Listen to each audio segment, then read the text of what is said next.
बलयुतं बलिदर्पहरं जितारि दैतेया अनन्तभोगनिलयं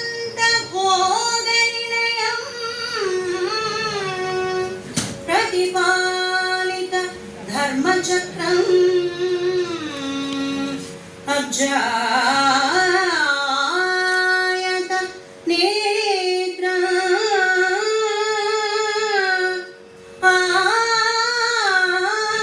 आदिपुरुषं पुरुषोत्तमं चलुक्य नारायण देवन्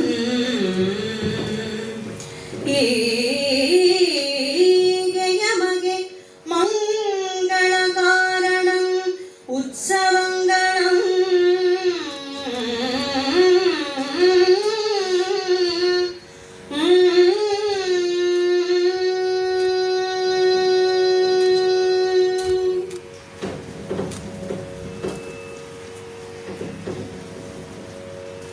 ಸಚ್ಚಿದಾನಂದ ಸ್ವರೂಪನು, ಸಕಲರ ಚೈತನ್ಯದಾಯಕನೂ ಆಗಿರುವಂತಹ ನಮ್ಮೆಲ್ಲರ ಆತ್ಮದ ಅಂತರ್ಗತನಾದಂತಹ ಶ್ರೀ ಕೃಷ್ಣನ ಪದಾರವಿಂದಗಳಿಗೆ ಭಕ್ತಿಪೂರ್ವಕವಾಗಿ ನಮಸ್ಕರಿಸುತ್ತಾ, ನಾಡದೇವತೆ ನಮ್ಮ ಮೈಸೂರಿನ ಬೆಟ್ಟದ ತಾಯಿ ಚಾಮುಂಡೇಶ್ವರಿಯ ಪಾದಾರವಿಂದಗಳಿಗೆ ಕೊಡಮಟ್ಟು, ಇಲ್ಲಿರುವ ಎಲ್ಲ ಸಹೃದಯ ಬಂಧುಗಳ ಪಾದಾರವಿಂದಗಳಿಗೆ ನಾವೀರುವರು ಕೂಡ ಶ್ರದ್ಧಾಪೂರ್ವಕವಾಗಿ ನಮನಗಳನ್ನು ಮೊದಲು ಅರ್ಪಿಸ್ತಾ ಇದ್ದೇವೆ. ಅಂದರೆ ಸಭಾ ವಂದನೆಯನ್ನು ಸಲ್ಲಿಸ್ತಾ ಇದ್ದೇನೆ. ಬಂಧುಗಳೇ, ನಮ್ಮ ಕಲಾ ಪರಂಪರೆಯಲ್ಲಿ ಗಮಕ ಕಲೆಗೆ ವಿಶೇಷವಾದ ಸ್ಥಾನವಿದೆ. 64 ವಿದ್ಯೆಗಳಲ್ಲಿ ಒಂದಾದಂತಹ ಈ ಪುಸ್ತಕ ವಾಚನ ಕಲೆ ಅಥವಾ ಕಾವ್ಯ ವಾಚನ ಕಲೆ ಅನ್ನುವಂತಹ ಗಮಕ ಕಲೆ ಹಲವು ರೀತಿಗಳಿಂದ, ಹಲವು ವಿಶೇಷತೆಗಳಿಂದ ತನ್ನ ಮಹತ್ವವನ್ನ ಇಂದಿಗೂ ಕೂಡ ಸಾಧಿಸಿಕೊಂಡು ನಿಂತಿದೆ. ಈ ಹಿನ್ನೆಲೆಯಲ್ಲಿ ಸರಳವಾಗಿ ಹೇಳುವುದಾದ್ರೆ, ಕವಿ ಬರೆದ ಕಾವ್ಯವನ್ನ ಜನಮಾನಸಕ್ಕೆ ಮುಟ್ಟಿಸುವಂತ ಒಂದು ಅಪೂರ್ವ ಕಲೆಯೇ ಗಮಕ ಕಲೆ. ಅಂದರೆ ಕವಿ ಬರೆದ ಕಾವ್ಯವನ್ನ ಜನಮಾನಸಕ್ಕೆ ಆಕರ್ಷಣೀಯವಾಗಿ ಮನಮುಟ್ಟುವಂತೆ ಭಾವಪೂರ್ಣವಾಗಿ ಕವಿಯ ಆಶಯಕ್ಕೆ ಒಗ್ಗುವ ರೀತಿಯಲ್ಲಿ ತಿಳಿಯಪಡಿಸುವ ಕ್ರಮವೇ ನಮ್ಮ ಗಮಕ ಕಲೆ. ಇದನ್ನು ನಾವು ಶಿಷ್ಟವಾಗಿ ಹೇಳೋದಾದ್ರೆ ಸಾಹಿತ್ಯ ಮತ್ತು ಸಂಗೀತಗಳೆರಡನ್ನು ಕೂಡ ಮೇಳೈಸಿಕೊಂಡಂತ ಅದ್ವಿತೀಯವಾದ ಕಲೆ ಅಂತ ಹೇಳ್ತೇವೆ.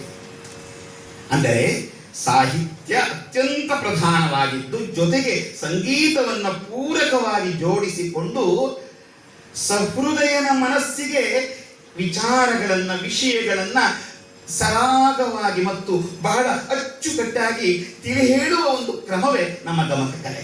ಹಾಗಾಗಿ ಈ ಗಮಕ ಕಲೆಗೆ ಒಂದು ದಿವ್ಯ ಪರಂಪರೆ ಇದೆ. ಅಂತಹ ದಿವ್ಯ ಪರಂಪರೆಯ ಈ ಗಮಕ ಕಲೆಯನ್ನ ಈ ಹೊತ್ತು ನಮ್ಮ ಹೊತ್ತಾಗಿಸಿಕೊಂಡು ಹಿರಿಯರ ಆಶೀರ್ವಾದದೊಂದಿಗೆ, ಅವರ ಒಂದು ಆಶೀರ್ವಾದದ ಒಂದು ಅವಕಾಶದೊಂದಿಗೆ ನಾವಿಲ್ಲಿ ಸಮರ್ಪಣೆ ಮಾಡ್ತಾ ಇದ್ದೇವೆ.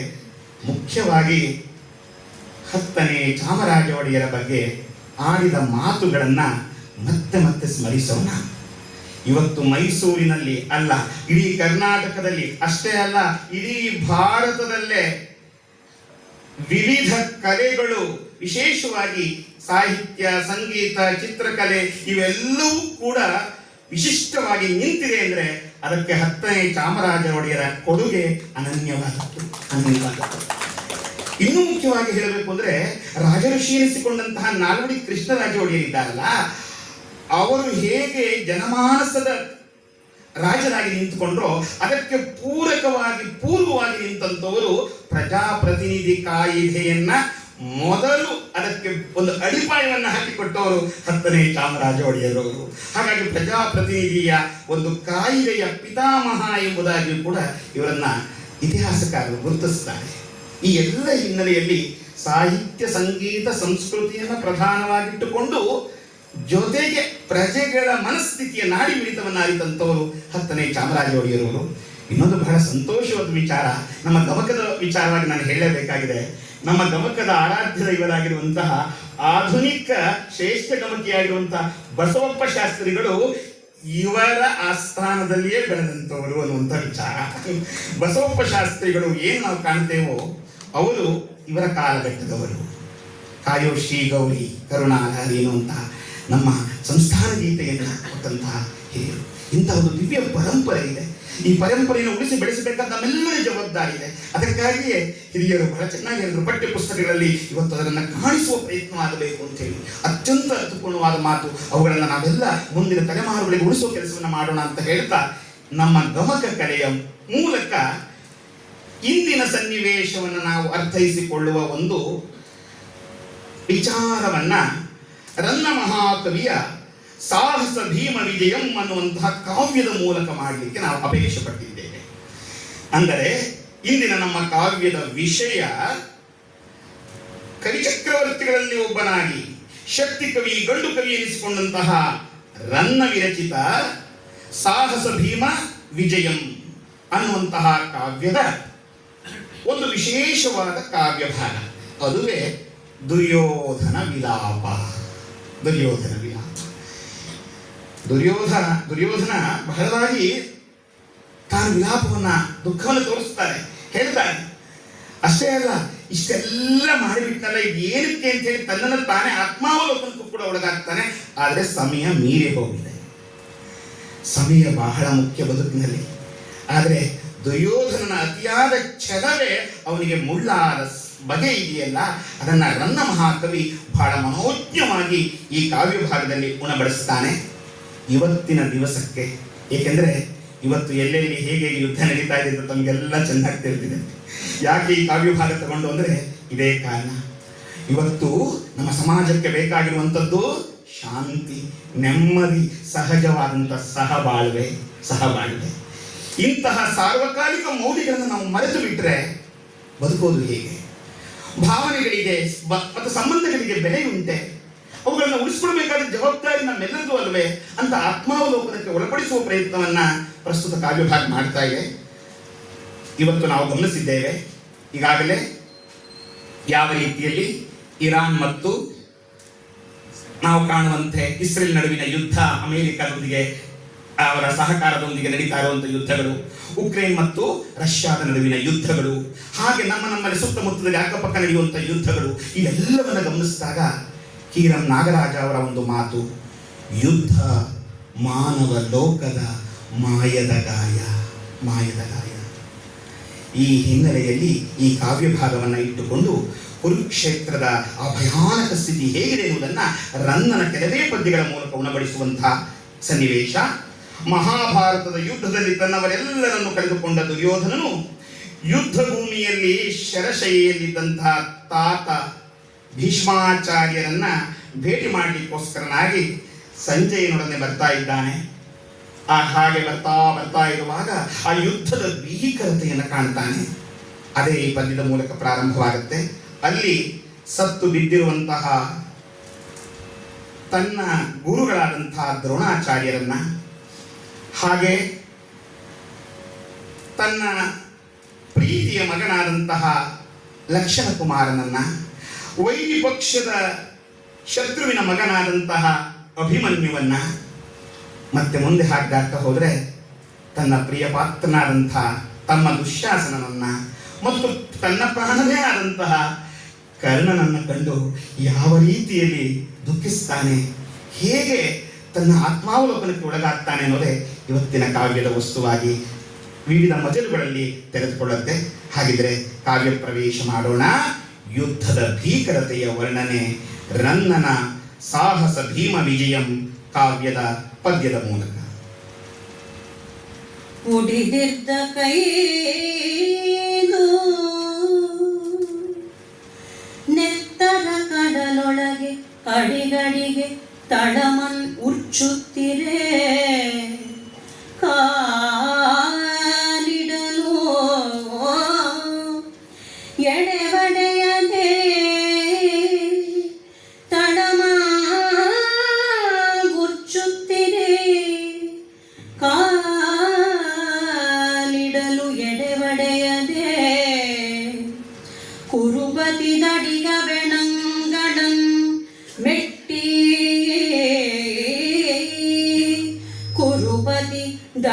ದಡಿಗವೆಣಂಗಳನೆ ಮೆಟ್ಟಿ ಮೆಲ್ಲನೆ ನಡೆದಂ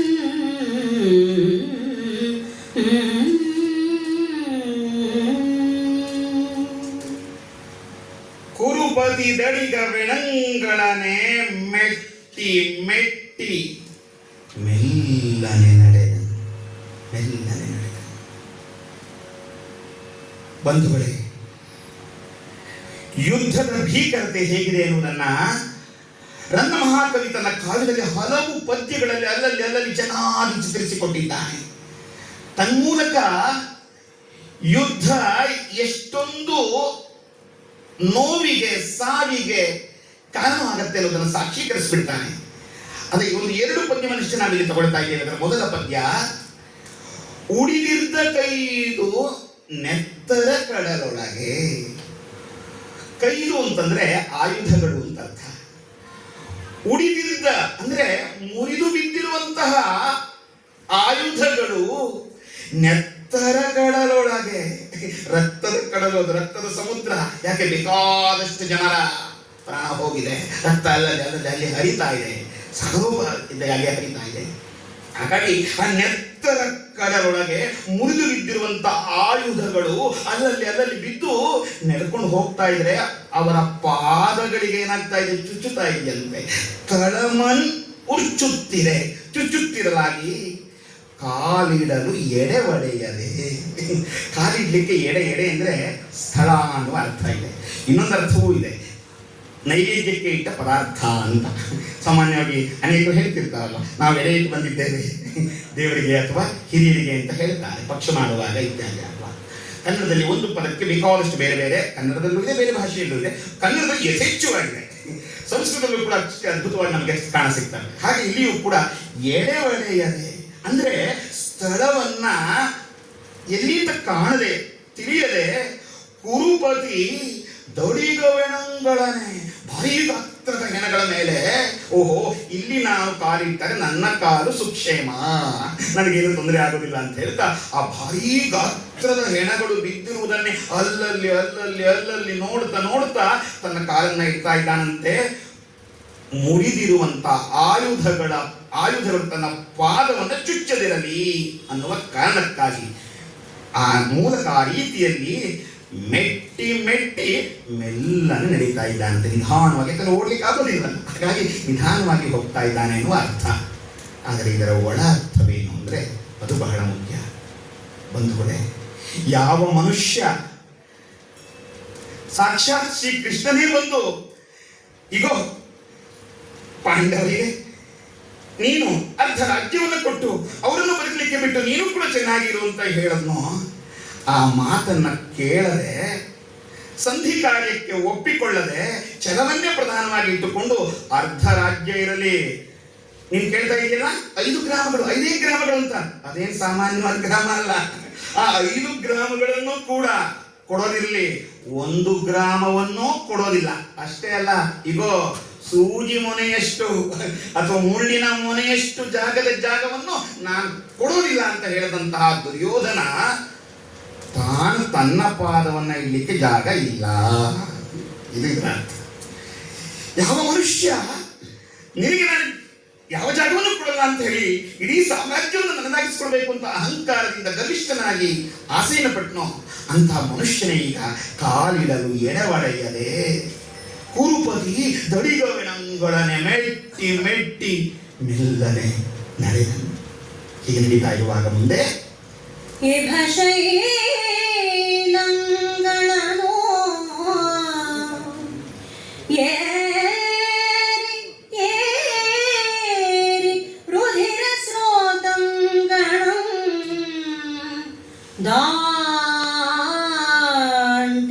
ದಾಂಟಿ ಇಭದೋ ನೀಲ ಲತಾ ಪ್ರಧಾನ ವಿಪಿನ ವ್ರಾತಂಗಳೊಳ್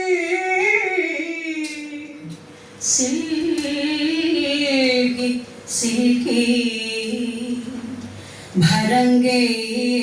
ಭರಂಗೇದು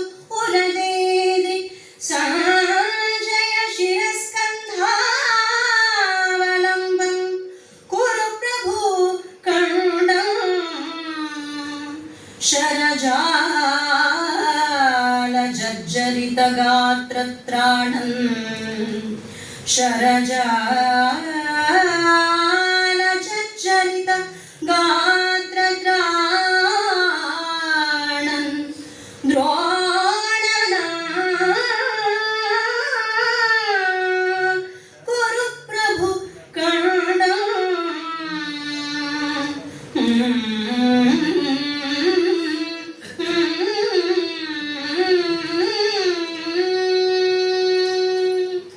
ಕುರುಪ್ರಭು ಕಂಡಿದ್ದಾನಂತೆ. ಹೇಗಿದೆ ನೋಡಿ ಆ ಭಯಂಕರವಾದಂತಹ ಯುದ್ಧ ಭೂಮಿ. ನಮ್ಮಲ್ಲೊಂದು ಮಾತಿದೆ, ರವಿ ಕಾಣದ್ದನ್ನ ಕವಿ ಕಂಡ ಅಂತ ನಮಗೆಲ್ಲ ಗೊತ್ತಿದೆ. ಆದರೆ ಕವಿ ಎಷ್ಟರ ಮಟ್ಟಿಗೆ ಕಂಡಿದ್ದಾನೆ ಅನ್ನೋದನ್ನ ಈ ಕಾವ್ಯದ ಮೂಲಕವೇ ನಾವೆಲ್ಲರೂ ಕೂಡ ಕಾಣಬೇಕು. ಇಲ್ಲದೇ ಇದ್ರೆ ಗೊತ್ತಾಗೋದಿಲ್ಲ. ಒಂದು ವಿಚಾರವನ್ನು ನಾನು ಬಹಳ ವಿಶೇಷವಾಗಿ ಹೇಳ್ತಿರ್ತೀನಿ. ಉನ್ನತೋನ್ನತ ಕವಿಗಳು ಬರೆದಿರುವಂತ ಕಾವ್ಯವನ್ನು ಓದದೇ ಇದ್ರೆ ಆ ಕವಿಗೇನು ನಷ್ಟ ಇಲ್ಲ, ನಮಗಷ್ಟೇ ನಷ್ಟ. ಯಾಕಂದ್ರೆ ಅಂತಹ ಅದ್ವಿತೀಯ ಕವಿಗಳು ಬರೆದಂತಹ ಕಾವ್ಯ ವಿಶೇಷತೆಗಳನ್ನ ಅವಲೋಕನ ಮಾಡದೇ ಇದ್ರೆ ಬಹುಶಃ ನಾವು ಇನ್ನು ಬರುಡಾಗಿ ಬಿಡ್ತೀವಿ. ಹಾಗಾಗಿ ಕಾವ್ಯಾಸ್ವಾದನೆ, ಕಾವ್ಯ ರಸಾಸ್ವಾದನೆ, ಕಾವ್ಯ ಅವಲೋಕನ ಇವೆಲ್ಲವೂ ಕೂಡ ಬಹಳ ಮುಖ್ಯವಾಗ್ತದೆ. ಯುವ ಶೈಲಂಗಳನ್ನು ಅಂತ ಹೇಳ್ತಾನೆ. ಅಂದ್ರೆ ಹೇಗಿತ್ತು ಆ ಭಯಂಕರವಾದಂತಹ ಕುರುಕ್ಷೇತ್ರ ಅಂದ್ರೆ ಸತ್ತು ಬಿದ್ದಿರುವ ಆನೆಗಳೇ ಪರ್ವತೋಪಾದಿಯಾಗಿ ನಿಂತಿದೆಯಂತೆ. ಅಲ್ಲಲ್ಲಿ ಅಲ್ಲಲ್ಲಿ ಅಲ್ಲಲ್ಲಿ ಅಲ್ಲಲ್ಲಿ ಸಂಖ್ಯೆ ಎಷ್ಟು ಅಂತ ಹೇಳೋಣ, ಸಂಖ್ಯೆ ಸಿಗ್ತಾ ಇಲ್ಲ, ಅಗಣಿತ, ಲೆಕ್ಕಕ್ಕೆ ಸಿಗ್ತಾ ಇಲ್ಲ. ಹಾಗೆ ಹಾಗೆ ಅಲ್ಲಲ್ಲಿ ಅಲ್ಲಲ್ಲಿ ಪರ್ವತಗಳ ರಾಶಿಯಾಗಿ ಆನೆ ಸತ್ತು ಬಿದ್ದಿರುವ ಆನೆಯ ಪರ್ವತಗಳು ನಿಂತಿವೆ ಅಲ್ಲಲ್ಲಿ ಅಲ್ಲಲ್ಲಿ. ಹಾಗೆ ಅಲ್ಲಿ ನೋಡ್ತಾ ಇದ್ರೆ ಏನಾಗ್ತಿದೆ, ರುಧಿರ ಸ್ರೋತಂಗಳಂ ದಾಂಟಿ ದಾಂಟಿ. ರುಧಿರ ಅಂದ್ರೆ ರಕ್ತ, ರಕ್ತದ ಸ್ರೋತಂಗಳಂ ಸರೋವರಗಳು ಅಲ್ಲಲ್ಲಿ ಅಲ್ಲಲ್ಲಿ ಅಲ್ಲಲ್ಲಿ ಅಲ್ಲಲ್ಲಿ ಆ ಪರ್ವತ ಪಕ್ಕದಲ್ಲಿ ಹರ್ಕೊಂಡು ಹೋಗ್ತಾ ಇದೆ ಅಂತ. ರಕ್ತ ಹರ್ಕೊಂಡು ಹೋಗ್ತಾನೆ ಇದೆ. ಅವೆಲ್ಲವನ್ನ ದಾಟಿಕೊಂಡು ಇಭದೋ ನೀಲ ಲತಾ ಪ್ರತಾನ ವಿಪಿನ ಪ್ರಾತಂಗಳೊಳು ಸಿಕ್ಕಿ ಕವಿಯ ಪದಪ್ರಯೋಗ ನೋಡಿ ಬಂಧುಗಳೇ. ಇಭದೋರ್ ನೀಲ ಲತಾ ಪ್ರತಾನ ವಿಪಿನ ವ್ರಾತಂಗಳೊಳು ಅಂದ್ರೆ ಅರ್ಥ, ಇಭದೋರ್ ನೀಲ ಅಂದ್ರೆ ಆನೆಯ ಸೊಂಡಿಲುಗಳು ಯಾವ ರೀತಿ ಇದೆ ಅಂತಂದ್ರೆ, ಸಾಮಾನ್ಯವಾಗಿ ಒಂದು ದೊಡ್ಡದಾದಂಥ ಒಂದು ದಟ್ಟ ಅರಣ್ಯವಾದಲ್ಲಿ ನಾವು ಹೇಳ್ತೀವಲ್ಲ, ಕಾಂತಾರ ಅನ್ನೋ ಪದ ಪ್ರಯೋಗ ಬಹಳ ಒಳ್ಳೆಯದು ಅಂತ ನಾನು ಭಾವಿಸ್ತೇನೆ. ಸಿನಿಮಾ ಅಲ್ಲ, ಆ ಸಿನಿಮಾಗೆ ಬಂದ ಹೆಸರು ಇದೇ ಕಾರಣ. ಭಯಂಕರವಾದಂಥ ದಟ್ಟಡವಿ ಅನ್ನೋದಕ್ಕೆ ಕಾಂತಾರ ಅಂತ ಹೇಳ್ತೀವಿ. ಯಾರೋ ನಮ್ಮ ವಿದ್ಯಾರ್ಥಿ ಕಾಂತಾರ ಅಂದ್ರೆ ಕಾಡಲ್ಲ, ಭಯಂಕರವಾದ ಕಾಡು ಇರಬೇಕು, ದಟ್ಟವಾದ ಕಾಡು ಇರಬೇಕು ಅಂದ್ರೆ. ಯಾಕಂದ್ರೆ ಆ ದಟ್ಟವಾದಂತಹ ಕಾಡಿಗೆಲ್ಲ ಕಾಂತಾರ ಅಂತ ಹೇಳ್ತೀವಲ್ಲ, ಅಂತಹ ಕಾಂತಾರದಲ್ಲಿ ಅಲ್ಲಲ್ಲಿ ಅಲ್ಲಲ್ಲಿ ಹೇಗೆ ನೀಳವಾಗಿ ಬಿಟ್ಟುಕೊಂಡಿರುವಂತಹ ಆ ರೆಂಬೆ ಕೊಂಬೆಗಳಿದೆಯಲ್ಲ, ಅಥವಾ ಅಲ್ಲಿದ್ದಂಥ ಬಳ್ಳಿಗಳಿದೆಯಲ್ಲ, ಅದು ಹೇಗೆ ಕಾಣಿಸ್ತಾ ಇದೆಯಪ್ಪ ಅಂತಂದ್ರೆ ಆನೆಯ ಸೊಂಡಿಲುಗಳಂತೆ ಕಾಣಿಸ್ತಾ ಇದೆ. ಕವಿ ಹೇಳುವಂತ ಮಾತು, ಆನೆಯ ಸೊಂಡಿಲುಗಳಂತಿರುವಂತಹ ಅಲ್ಲಿರುವಂತಹ ಕಾನನದ ವಿಪಿನದ ಆ ಭಾಗಗಳು, ಅಂದರೆ ವಿಪಿನಗಳಲ್ಲಿ ಹೇಗೆ ರೆಂಬೆ ಕೊಂಬೆಗಳು ಬಳ್ಳಿಗಳು ಕಾಣ್ತಾವೆಯೋ ಹಾಗೆ ಇಲ್ಲಿ ಪರ್ವತಗಳು, ಆನೆಯ ಪರ್ವತಗಳು, ಸತ್ತಿರುವ ಆನೆಯ ಪರ್ವತಗಳ ಸೊಂಡಿಲುಗಳು ಅಲ್ಲಲ್ಲಿ ಅಲ್ಲಲ್ಲಿ ಈ ನಮ್ಮ ದುರ್ಯೋಧನ ಮತ್ತು ಸಂಜಯ ಹೋಗುವಾಗ ಅಲ್ಲಲ್ಲಿ ಸಿಕ್ಕಾಕೊಳ್ತಾ ಇದೆ. ಸಿಲುಕಿ ಕೊನೆಗೆ ಅವುಗಳೆಲ್ಲವನ್ನ ದಾಟಿಕೊಂಡು ಅದನ್ನೆಲ್ಲವನ್ನ ಹಿಂದೆ ತಳ್ಳಿ ಸಂಜಯನ ಶಿರಸ್ಕಂಧಾವಲಂಬನ್ ಅಂದ್ರೆ ಅವನ ಬೆನ್ನನ್ನ ಆಶ್ರಯಿಸಿಕೊಳ್ಳುತ್ತಾ, ಬೆನ್ನಿನ ಮೇಲ್ಭಾಗದ ಭುಜವನ್ನ ಆಶ್ರಯಿಸಿಕೊಳ್ಳುತ್ತಾ, ಅವಲಂಬಿಸುತ್ತಾ. ಬಂಧುಗಳೇ, ನಾವು ಯಾವಾಗ ಇನ್ನೊಬ್ಬರ ಮೇಲೆ ಭಾರ ಹೇರ್ತೀವಿ ಅಂದ್ರೆ ನಮ್ಗೆ ಸಹಿಸ್ಕೊಳಕ್ಕಾಗಲ್ಲ ಅಂದಾಗ, ಹಾಗೆ ಇಲ್ಲಿಯೂ ಕೂಡ ಆ ಸಂಜಯನ ಭುಜವನ್ನ ಒಂದು ಆಶ್ರಯಿಸಿಕೊಳ್ಳುತ್ತಾ ತನ್ನ ನೋವನ್ನು ಹಾಗೆ ತಡೆದಿರುತ್ತಾ ಕುರುಪ್ರಭು ಕಂಡಿದ್ದಾನಂತೆ. ಯಾರನ್ನ ಅಂತಂದ್ರೆ ಹಲವು ಬಾಣಗಳಿಂದ ಜರ್ಜರಿತರಾಗಿರುವಂತಹ ದ್ರೋಣಾಚಾರ್ಯರನ್ನ. ಯಾರು ದ್ರೋಣಾಚಾರ್ಯರು?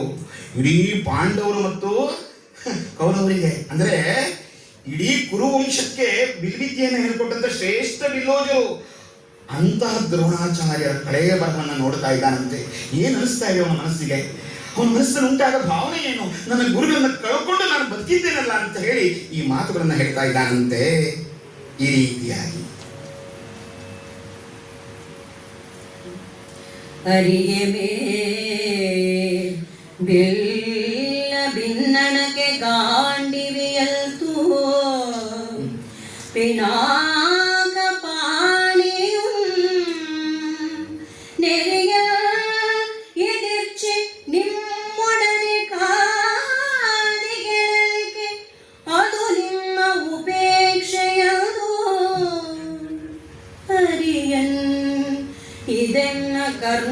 ಕರ್ಮವಶಂ ಹರಿಯ ಇದನ್ನ ಕರ್ಮವಶಂ ಯಾದು ಹರಿಯಂ ನಿಮಗ್ಯಾಂತು ಸಾವು ಈತರದಿನ ಕಾರಣಂ ನೆರೆಯೇ ಸಂಭವಿಸಿದ್ದುದೋ ಈತರದಿನ ಕಾರಣಂ ನೆರೆಯೇ ಸಂಭವಿಸಿದ್ದುದೋ ಕುಂಭ ಸಂಭವ ಆ ಆ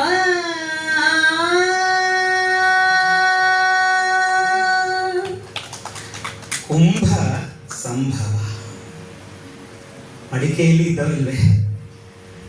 ದ್ರೋಣಾಚಾರ್ಯರು ಎಂತಹ ಸ್ಥಿತಿಗೆ ಒಳಗಾಗಿ ಬಿಟ್ಟಲ್ಲ. ಇವರ ಸಾವು ಹೇಗೆ ಭಯಾನಕವಾಗಿದೆ ಅಂತಂದ್ರೆ ಅದಕ್ಕೆ ಹೇಳ್ತಾರೆ, ತಿಳಿಸ್ತಾರೆ, ನಿಸರ್ಗ ದುಷ್ಟನಾದಂತಹ ದೃಷ್ಟದ್ಯುಮ್ನ, ಅದಕ್ಕಾಗಿಯೇ ಅವನು ಹುಟ್ಟಿದವನು. ನಿಸರ್ಗ ದುಷ್ಟ ದೃಷ್ಟದ್ಯುಮ್ನ ಅಪಪ್ರಯೋಗ ನೋಡಿ ಕವಿ ಹೇಗೆ ಮಾಡ್ತಾನೆ. ಸ್ವಭಾವತಃ ದುಷ್ಟತನವನ್ನೇ ತಾನು ಮೇಳೈಸಿಕೊಂಡು ಆ ಹಿನ್ನೆಲೆಯಲ್ಲೇ ಹುಟ್ಟಿದವನಾದಂತಹ ದುಷ್ಟದ್ಯುಮ್ನನು ಏನು ಮಾಡ್ದ? ಇದೇ ಸಮಯವನ್ನು ಕಾಯ್ತಾ ಇದ್ದು ಕೃಷ್ಣನ ಆಣತಿಯಂತೆ, ಕೃಷ್ಣ ಹೇಳಿ ಸೂಚನೆ ಕೊಟ್ಟಂತೆ ಏನು ಮಾಡಿದ್ದಾನೆ? ಕಚ ನಿಗ್ರಹಕರ ವಿಲುಳಿತ, ತನ್ನ ಕೈಗಳಿಂದ ದ್ರೋಣಾಚಾರ್ಯರ ಕೂದಲನ್ನ, ತಲೆಯ ಕೂದಲನ್ನ ಏನು ಮಾಡಿ ಒಂದೇ ಬಾರಿ ತಿರುಗಿಸಿ ಅವರ ರುಂಡ ಮುಂಡಗಳನ್ನ ಬೇರ್ಪಡಿಸಿಬಿಟ್ಟಿದ್ದಾರಂತೆ ಭಯಂಕರವಾಗಿ. ಯಾಕೆಂದ್ರೆ ನಮಗೆಲ್ಲ ಗೊತ್ತಿದೆ ಅಶ್ವತ್ಥಾಮ ಅಥ ಕುಂಜರ ಆ ಸನ್ನಿವೇಶದ ಹಿನ್ನೆಲೆ. ಯುದ್ಧ ಭೂಮಿಯಲ್ಲಿ ದ್ರೋಣಾಚಾರ್ಯರು ವೀರಾವೇಶದಿಂದ ಹೋರಾಟವನ್ನು ಮಾಡ್ತಾ ಇರುವಾಗ ಅವರನ್ನು ಹೇಗಾದರೂ ಮಾಡಿ ಹತ್ತಿಕ್ಕಬೇಕು ಅನ್ನುವಂಥ ಕಾರಣಕ್ಕೋಸ್ಕರವಾಗಿ ಬೇರೆ ದಾರಿ ಇಲ್ಲ ಅಂದಾಗ ಧರ್ಮರಾಯನನ್ನ ಸಾಂದರ್ಭಿಕವಾಗಿ ಬಳಸಿಕೊಂಡು ಅಶ್ವತ್ಥಾಮ ಕುಂಜರ ಅನ್ನುವಂತ ಹೇಳಿಸುವ ಕೆಲಸವನ್ನ ಸಾಂದರ್ಭಿಕವಾಗಿ ಮಾಡುತ್ತಾರೆ. ಆ ಸರಿತಪ್ಪುಗಳ ವಿಶ್ಲೇಷಣೆ ಮತ್ತೊಂದು ಭಾಗ. ಆದರೆ ಯಾಕೆ ಮಾಡಬೇಕಾಯಿತು ಅಂದ್ರೆ ಯಾವುದೇ ಆಗಲಿ ಜಗತ್ತಿನಲ್ಲಿ ಯಾವುದನ್ನ ನಾವು ಅತಿಯಾಗಿ ಪ್ರೀತಿಸ್ತೇವೋ ಅದೇ ನಮಗೆ ತೊಡಕಾಗ್ತದೆ. ಇದು ನಮಗೆ ಪಾಠ. ಒಂದು ವೇಳೆ ನಾವು ಯಾವುದೇ ಆಗಲಿ ಜೀವನದಲ್ಲಿ ಯಾವುದನ್ನು ಅತಿಯಾಗಿ ಪ್ರೀತಿಸ್ತಿರ್ತೀವೋ ನಮಗೆ ಗೊತ್ತಿಲ್ಲದೆ ಎಲ್ಲಿ ಅತಿ ಆಯಿತೋ, ಮಿತಿ ಮೀರ್ತೋ ಅಲ್ಲಿ ಏಟು ಬೀಳುತ್ತೆ. ಯಾವುದನ್ನೇ ಆಗಲಿ ಸಹಜ ಸುಂದರವಾಗಿ ನಿರ್ಲಿಪ್ತ ಭಾವದಿಂದ ಸ್ವೀಕರಿಸುವಂತಹ ಮನಸ್ಥಿತಿಯನ್ನು ನಾವು ತಂದುಕೊಳ್ಳುವಂಥದ್ದು ಅತ್ಯವಶ್ಯಕವಾಗಿದೆ. ಯಾವ ಮನುಷ್ಯ ತಾನು ಅತಿಯಾಗಿ ಯಾರನ್ನೇ ಆಗಲಿ, ವಸ್ತುವನ್ನಾಗಲಿ, ವಿಷಯವನ್ನಾಗಲಿ ಅಥವಾ ವ್ಯಕ್ತಿಯನ್ನಾಗಲಿ ಅತಿಯಾಗಿ ಪ್ರೀತಿಸಿದರೆ ಅದರಿಂದ ನೋವು ಅಥವಾ ಹಿಂಸೆ ಅನ್ನುವಂಥದ್ದು ಕಟ್ಟಿಟ್ಟ ಬುದ್ಧಿ. ಇದು ನೀತಿ ಪಾಠ.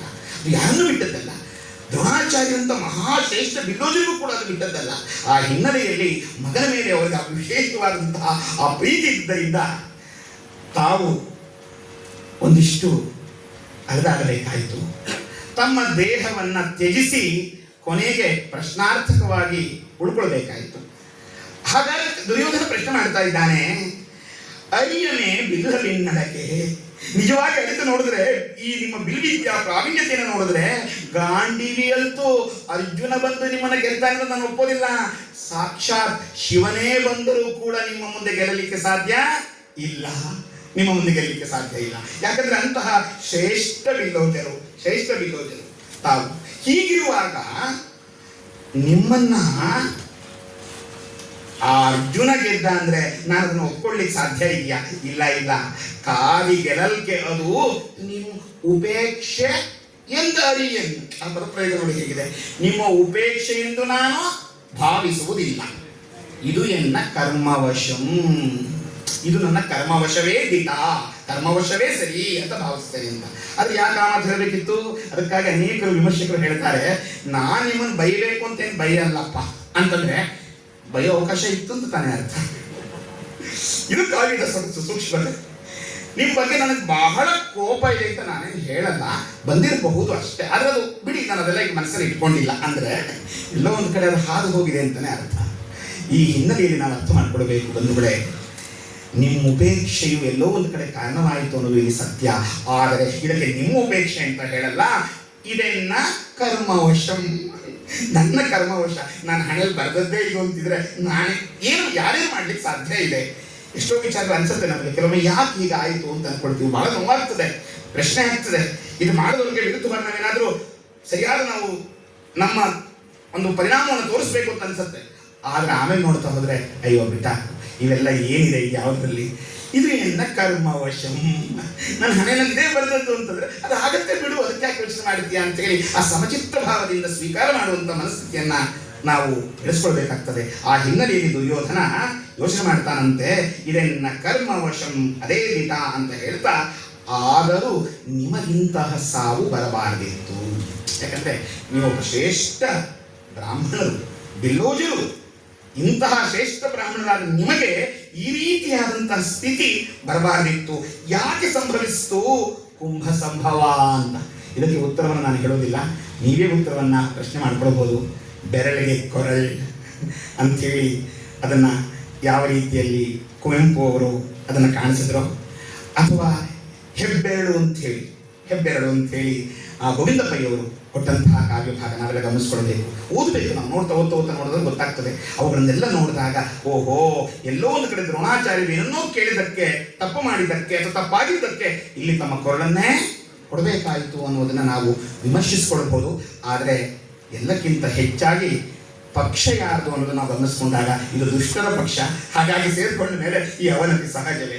ಇಂತಹ ದ್ರೋಣಾಚಾರ್ಯರ ಬಳಿ ಇಷ್ಟೆಲ್ಲ ನೋಡಿ ಬೇಸರದಿಂದ ನೊಂದುಕೊಂಡು ಅವರ ಬಳಿ 3 ಬಾರಿ ಪ್ರದಕ್ಷಿಣೆಯನ್ನು ಹಾಕ್ತಾ ಹಾಗೆ ಪಕ್ಕದ ದಿಕ್ಕಿನಲ್ಲಿ ಇನ್ನೊಂದು ಕಡೆ ನೋಡ್ತಾನಂತೆ.